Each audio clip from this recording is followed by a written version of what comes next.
Hello बच्चों, good morning. स्वागत है आप सभी का आज की कक्षा में। तो कल हमने जो पारिवारिक आय चैप्टर है वो डिस्कस किया था। उसमें कि पारिवारिक आय क्या होती है, कितने प्रकार की होती है, व्यय क्या होता है, व्यय को कितने भागों में बांट सकते हैं। फिर इसमें था कि बजट क्या होता है और बजट बनाना क्यों लाभदायक है, बजट का हमारे लिए क्या उपयोग है, कौन कौन से ऐसे कारक है जो बजट को प्रभावित करते हैं। तो ये सब हमने इस चैप्टर में अच्छे से डिस्कस किया था। आशा करती हूँ कि आप सभी को चैप्टर अच्छे से समझ में आ गया होगा। आज हम इस पाठ के लघु उत्तरीय प्रश्न करेंगे। तो सभी बच्चे ध्यान से सारे प्रश्नों को सुनना और समझने की कोशिश करना और अपनी कॉपी में लिखना। तो पहला प्रश्न हमारा है कि श्रीनिवासन तथा ओगले के अनुसार आय किसे कहा जाता है। श्रीनिवासन और ओगले ने क्या कहा है कि परिवार की आय वह क्रय शक्ति होती है जो परिवार एक खास समय में प्राप्त करता है। किसी खास समय में, मतलब जो परिवार प्राप्त करता है उसे क्या कहा जाता है, आय कहा जाता है। और इसके साथ क्या होता है कि परिवार के द्वारा बनाई गई या कोई भी प्राप्त की गई वस्तुएं हैं, कोई सुविधाएं हैं, वो सब कुछ इसमें शामिल होती हैं। नेक्स्ट है, मौद्रिक आय से क्या अभिप्राय है। तो इसका आंसर है कि परिवार के सदस्य कार्य करने के फलस्वरूप जो मुद्रा प्राप्त करते हैं, मुद्रा मतलब जो हम रुपए पैसे के रूप में प्राप्त करते हैं। जब भी कोई व्यक्ति कार्य करता है, कोई मजदूरी करता है या किसी भी रूप में जब व्यक्ति को मुद्रा के रूप में या पैसे के रूप में उसे जो राशि प्राप्त होती है उससे क्या कहते हैं, मौद्रिक आय कहा जाता है। नेक्स्ट है, वास्तविक आय का क्या अर्थ है। वास्तविक आय क्या है, खरीदी गई या प्राप्त की गई वस्तुओं और सेवाओं का प्रवाह है जो परिवार को एक निश्चित अवधि में प्राप्त होता है। कोई भी सेवाएं या वस्तुएं जो व्यक्ति को एक निश्चित अवधि में प्राप्त होती है वो क्या कहलाती है, वास्तविक आय कहलाती है। तो इसमें जो वास्तविक आय होती है वो दो तरह की होती है, प्रत्यक्ष और अप्रत्यक्ष। प्रत्यक्ष में जैसे कोई सेवाएं हैं, कोई मकान मिल गया सरकार की तरफ से, या स्कूटर है, कार है, कोई यूनिफॉर्म है, टेलीफोन की जो सुविधाएं मिल सकती है, कोई नौकर मिल गया, या डॉक्टरी सुविधाएं अगर फ्री मिलती हैं। और दूसरी तरह की आय जो परिवार के सदस्य होते हैं अपनी कार्य कुशलता से जो है आय अर्जित करते हैं। तो ये सभी तरह की जो आय आती है वो वास्तविक आय कहलाती है। नेक्स्ट है, अप्रत्यक्ष वास्तविक आय किसे कहते हैं। तो क्या होती है अप्रत्यक्ष वास्तविक आय, कि परिवार के सदस्यों के ज्ञान के द्वारा उनकी कार्य कुशलता के कारण जो प्राप्त होने वाली आय होती है उसको अप्रत्यक्ष जो है वास्तविक आय कहा जाता है। अगला प्रश्न है कि व्यय का क्या अर्थ है। अपने परिवार के लक्ष्यों की प्राप्ति हेतु तथा आवश्यकताओं को पूर्ण करने के लिए विभिन्न साधनों से आय को किस प्रकार और कितना विभिन्न आवश्यकताओं पर खर्च किया जाता है उसे क्या कहते हैं, व्यय कहते हैं। कि हम कोई भी वस्तुएं खरीदने के लिए जो खर्चा करते हैं वो क्या कहलाता है, हमारा व्यय कहलाता है। नेक्स्ट है, प्रतिदिन के व्यय को किन वर्गों में बांटा जा सकता है। प्रतिदिन के वर्गों को 4 भागों में बांटा जा सकता है। क्या होता है, निर्धारित व्यय होता है, अर्धनिर्धारित व्यय, अन्य व्यय या आकस्मिक व्यय। तो ये 4 प्रकार के खर्चे होते हैं। 7वां प्रश्न है कि पारिवारिक बजट की परिभाषा लिखो। परिवार की भविष्य में होने वाले आय और व्यय का पहले से ही सोच समझकर अनुमान लगाना क्या कहलाता है, पारिवारिक बजट कहलाता है। कि आपकी कितनी आय है, आपका कितना खर्चा करना है, उसको हम सोच समझकर अनुमान लगा लेते हैं पहले ही कि इस महीने हमारा इतना खर्चा होगा, इतनी हमारी आमदनी होगी। तो वो क्या कहलाता है, अनुमान लगाना बजट कहलाता है। नेक्स्ट है, बजट का जो है बजट होता है सबसे उत्तम होता है। क्यों, बजट जो होते हैं जैसे हमने पढ़ा था कि जो है बजट कितने प्रकार का होता है, 3 प्रकार के होता है। एक बचत का बजट होता है, एक घाटे का होता है और एक संतुलित बजट होता है। तो इसमें जो है बचत का बजट जो होता है वो सबसे उत्तम क्यों माना जाता है, क्योंकि बचत के बजट में सभी आवश्यकताओं की पूर्ति के लिए जो प्रस्तावित व्यय के बाद भी स्रोतों से प्राप्त अनुमानित आय अधिक होती है। इसमें सभी प्रकार के व्यय करने के पश्चात भी कुछ बच जाता है, बचत हो जाती है। इसलिए बचत का बजट जो है सबसे उत्तम माना गया है। क्यों माना गया है कि जितनी हमारी आमदनी होती है उनमें से खर्च करके भी हमारे में क्या क्या है कि बचत हो जाती है हमारी आय में कुछ। तो इसीलिए इसको सबसे अच्छा बजट माना गया है। 9वां प्रश्न है कि बजट से आप क्या समझते हैं। तो बजट क्या होता है, पारिवारिक आय के अनुसार हमारा जो खर्च है, घर के खर्च का पहले से ही अनुमान लगाने को क्या कहा जाता है? बजट कहा जाता है।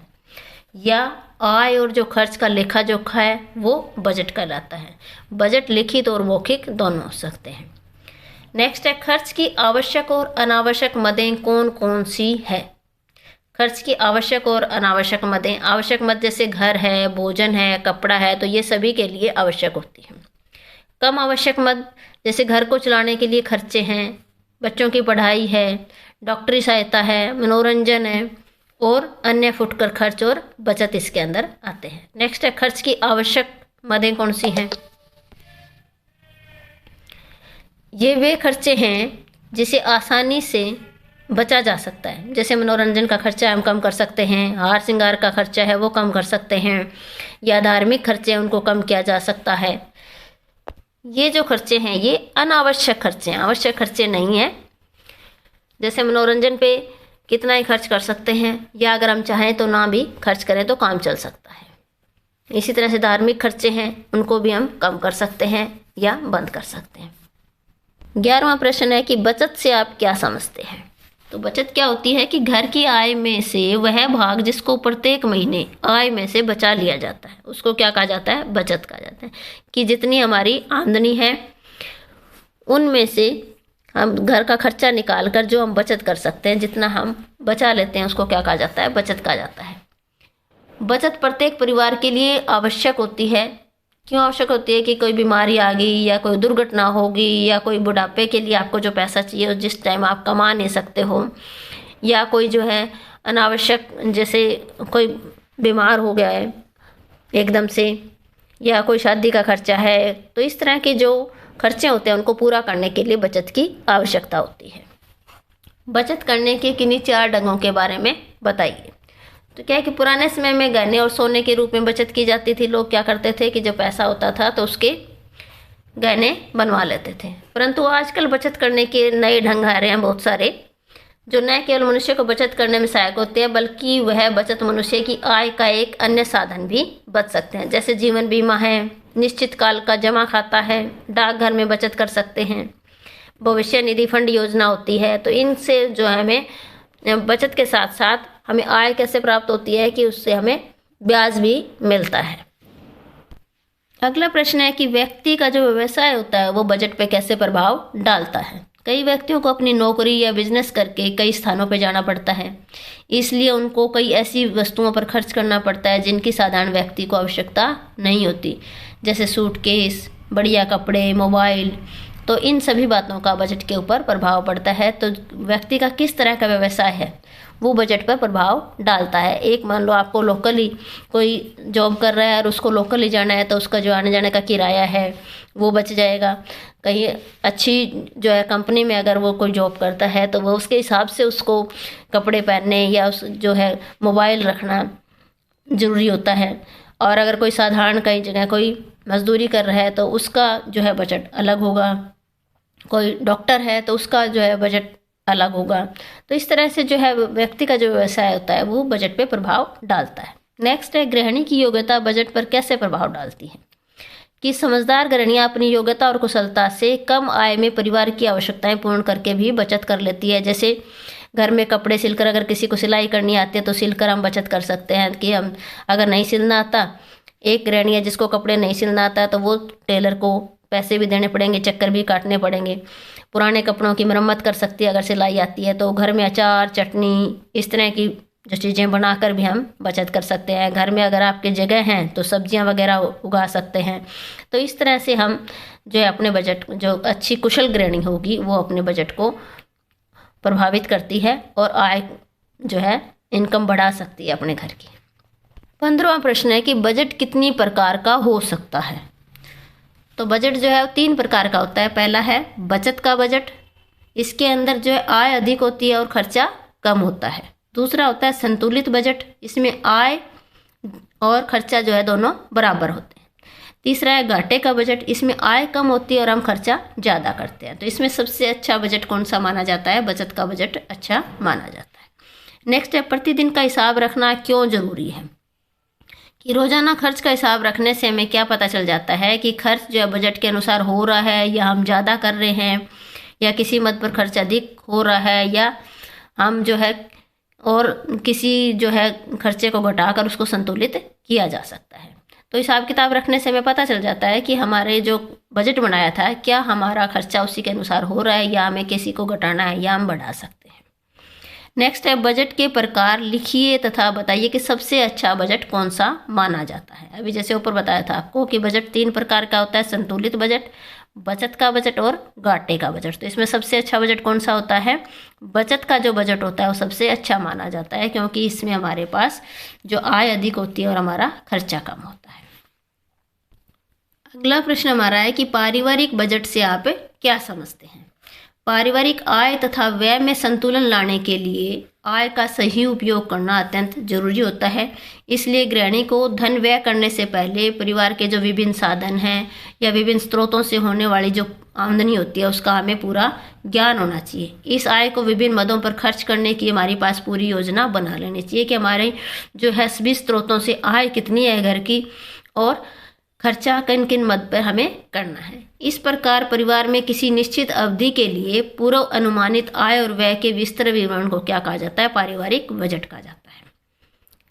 तो क्या होता है कि जो निश्चित अवधि में, जैसे मान लो महीने की कितनी आमदनी है हमारी अलग अलग स्रोतों से, किसी की खेती से आ रहा है, किसी का नौकरी से आ रहा है या किसी मकान का किराया आ रहा है, तो इस तरह से कितना जो आमदनी कितनी है और हमें खर्चा कितना करना है, कहाँ कहाँ पे, जैसे बिल भरना है, बिजली का बिल है, दूध का बिल है, अखबार का बिल है, तो ये सभी हम इस तरह से पूर्व में अनुमान लगा लेते हैं कि हमारा आय कितनी है और खर्चा कितना है। उसको क्या बोला जाता है? पारिवारिक बजट बोला जाता है।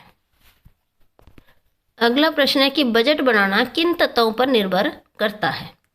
बजट की योजना होती है वो किन तत्वों पर निर्भर करती है? तो सबसे पहले है परिवार की आय कितनी है हमारी, फिर हमारा परिवार का लक्ष्य कितना है कि हमें हमारी क्या आवश्यकताएं हैं, तत्कालीन आवश्यकताएं क्या है, भावी आवश्यकताएं क्या हैं। तो इस तरह की जो ये हैं चीज़ें सारे जो है बजट को प्रभावित करती है। नेक्स्ट है बजट निर्माण के मुख्य चरण क्या है, कौन कौन से स्टेप्स हैं?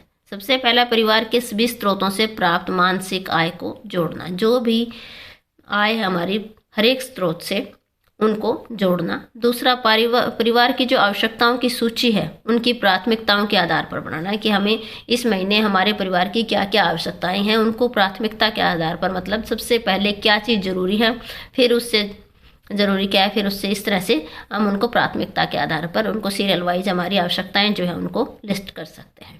नेक्स्ट है पारिवारिक जो परिस्थितियों के अनुसार प्रत्येक आवश्यकता के लिए आय का प्रतिशत निर्धारित करना और अंत में कुल खर्च का अनुमान लगाना कि हमारी कौन कौन सी आवश्यकताएं, किस आवश्यकता पे हमें कितना, जितनी आय है हमारा उसका कितना प्रतिशत खर्च करना है, 5%, 10%, तो इसलिए निर्धारित कर लेते हैं और कुल हमें खर्चे का अनुमान लगा लेते हैं। नेक्स्ट है कुछ धन भविष्य के लिए अथवा आकस्मिक खर्च के लिए भी बचाना चाहिए ताकि हमें भविष्य में कोई भी आपत्ति आती है तो उसमें हमें काम आ जाए। तो सभी बच्चे इन प्रश्नों को अपनी कॉपी में नोट करें और याद भी करें। थैंक यू बच्चों, मिलते हैं नेक्स्ट क्लास में।